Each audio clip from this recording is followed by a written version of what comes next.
আসসালামু আলাইকুম, সবাইকে শুভেচ্ছা। আশা করছি সবাই ভালো আছেন।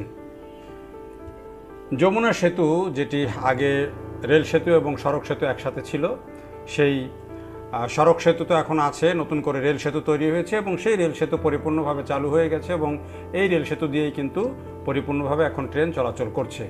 আর তাতে করে এখন স্মৃতির পাতায় চলে যাচ্ছে আগেকার যেই সড়ক সেতু, সেই সড়ক সেতুর সাথে যে রেল সেতু, সেই রেল যে লাইন, সেই লাইনটি এখন শুধুই স্মৃতির পাতায় চলে যাচ্ছে।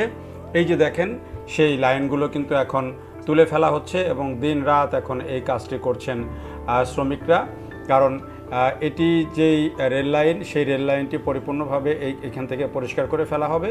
পরিষ্কার করে যে সড়ক সেতু আছে সেটি এটি কিন্তু আবার প্রশস্ত করে দেওয়া হবে। অর্থাৎ এই রেলের লাইনটা তুলে দেওয়ার পর পুরা ব্রিজটার যে প্রশস্ততা, সেই প্রশস্ততা বেড়ে যাবে দুই দিকেই।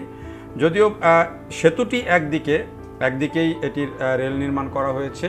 এখন প্রশস্ত হলে সাধারণত এখনকার যে ডিভাইডার আছে সেই হিসাবে একদিকে এটি বাড়তি হওয়ার কথা, কিন্তু যেটি বিশেষজ্ঞরা বলছেন এবং যারা এখানে সংশ্লিষ্ট সেতু বিভাগের যারা আছেন তারা বলছেন যে এটিকে দুই দিক থেকে প্রশস্ত করা হবে। অর্থাৎ তাহলে মাঝের যে ডিভাইডার আছে এখনকার যে রেল সড়ক সেতুর যেটি ডিভাইডার আছে, এটিকে তাহলে নিশ্চয়ই সরাতে হবে। তো এটি একটা বড় টেকনিক্যাল কাজ। সেই টেকনিক্যাল কাজটি করে সেটি যদি ভায়াবল হয় তবেই এটিকে মাঝখান দিয়ে আবার সেন্টার করে এই বাড়তি জায়গা নিয়ে তখন আবার সমান দুই দিকে বাড়িয়ে দেওয়া হবে।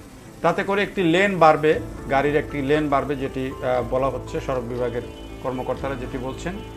তো এই যে দেখেন, সেই কাজের জন্য কিন্তু এখন আমরা দেখছি যে এটি এই যে রেলের লাইনগুলো কেটে ফেলা হচ্ছে, কেটে এগুলোকে সরিয়ে ফেলা হচ্ছে। এটি কিন্তু একটা বিরাট ব্যাপার ছিল আমাদের সড়ক যোগাযোগের ক্ষেত্রে, একটা বিরাট বড় একটা ঘটনা ছিল। এই রেল সেতু, যেটি যমুনা সেতু, আগে বঙ্গবন্ধু সেতু নামে যেটি ছিল, এখন এটির নামও পরিবর্তন করে ফেলা হয়েছে।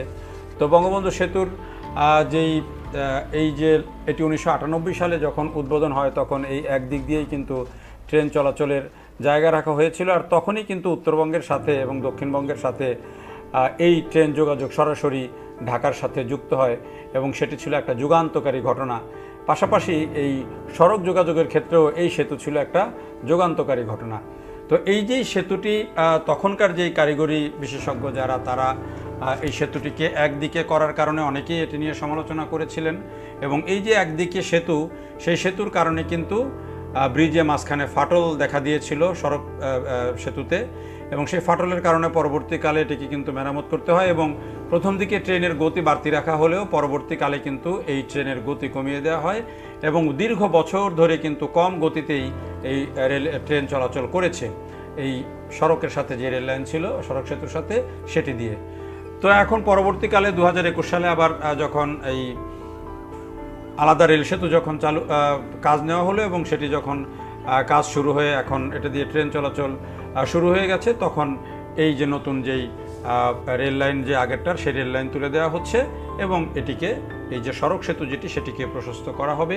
এতে করে গাড়ি যেমন আরও বেশি জায়গা পাবে, দ্রুত পাস করার জায়গা পাবে এবং নতুন করে দুটি টোল বুথ, আরও দুই দিকে দুটি টোল বুথ বাড়ানো যাবে, সেটিও বলা হচ্ছে। যেহেতু আগামীতে এখানে 4 লেন হয়ে গেছে অলরেডি একেবারে রংপুর পর্যন্ত, ফলে 4 লেনের যে গাড়ির চাপ সেটি সেতুতে এসে বাধাগ্রস্ত হবে না, এমনটাই বলছেন কর্মকর্তারা। তো এটিও একটি বড় ঘটনা।